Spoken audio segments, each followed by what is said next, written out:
Konnichiwa minasan. My name is Ayo. I currently live in Japan, and in this video, we will be learning N2 grammar.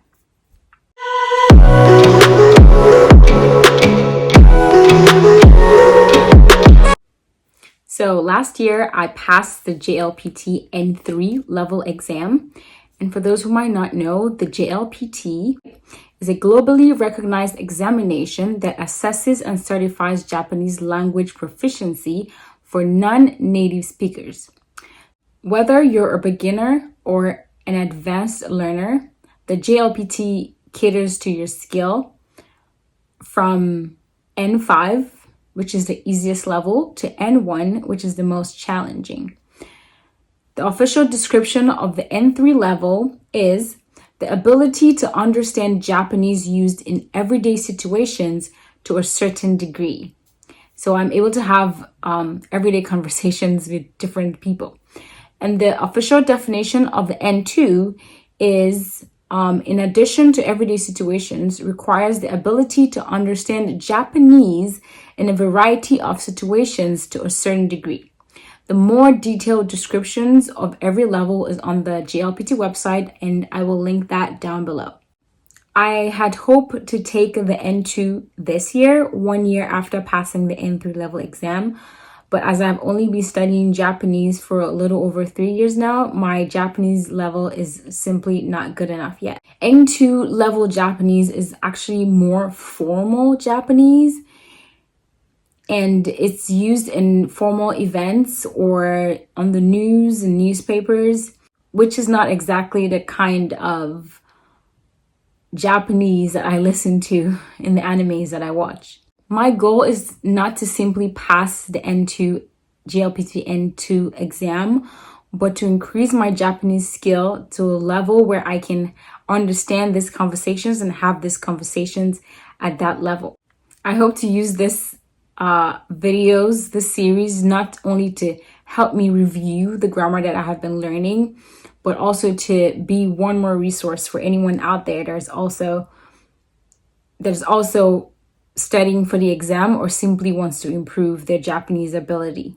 So my current goal is to pass the JLPT N2 exam in summer of 2025, because here in Japan, the exam takes place twice a year, in July and in December. Let's get to it. Today, we will review tsu, aru, and tsumo. So the tsu grammar is actually similar to the nagara grammar that we learn in the N3 level, which means while, meaning that two actions are happening at the same time. To create a sentence, simply add tsu to a verb stem. Example of a verb stem. The verb to fly is tobu, but if you wanted to say how to fly, you'd say tobikata. So the bu changing to be is this verb stem, tobikata. There's a slight difference between nagara and tsutsu. In nagara, the first subject is the main action, while a second action is taking place. For example, テレビを見ながらお菓子を食べました. I had some snacks while I was watching TV. But in tsutsu, both actions hold equal weight. Here are some examples of sentences that use tsutsu. 夜行バスに振られつつ朝大阪に着きまでいい気持ちで眠った. Meaning, while being rocked on the overnight bus, I slept soundly until morning before arriving in Osaka. These are my own translations from Japanese examples that I got in the textbook. So if you feel there's a better translation to any of the example sentences, please feel free to put them in the comments. Another example would be いろいろな経験を楽しみつつ日本の生活に慣れていった. I gradually became accustomed to life in Japan while enjoying various experiences. And that's how you use tsu. So the second grammar point is つつ plus ある.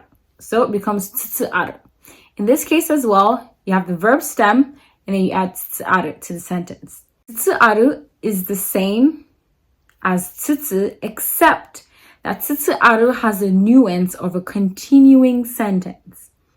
For example, 大型の台風が関東地方に近づきつつある. A huge typhoon is currently approaching the Kanto region. A continuing situation. この会社は現在発展しつつあり、将来が期待される. While this company is expanding, we're expectant of what the future will bring. A continuing situation. The third grammar point is つつも. And つつも is used when the later part of the sentence is something unexpected. A lot of the examples that I found in the textbooks for つつも were for situations where you know better, but you do it anyway. For example, 体に良くないと思いつつも、毎日インスタント食品ばかり食べています. While I know it's not good for the body, I still eat instant food every day. Another example. 悪いと知りつつも、拾った5000円を警察に届けずに使ってしまった. Even though I know it was bad, I used the 5,000 yen I picked up without turning it in to the police. Today, we reviewed つつ、つつある, and つつも. The resources that I use to learn this grammar I'm gonna link in the description below. And if you have any questions, do not hesitate to ask. But don't forget, I am also learning just as you are. And then so we can help each other if you ask questions.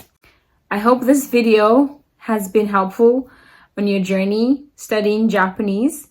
And see you next time for the next video and the next grammar point. またねー。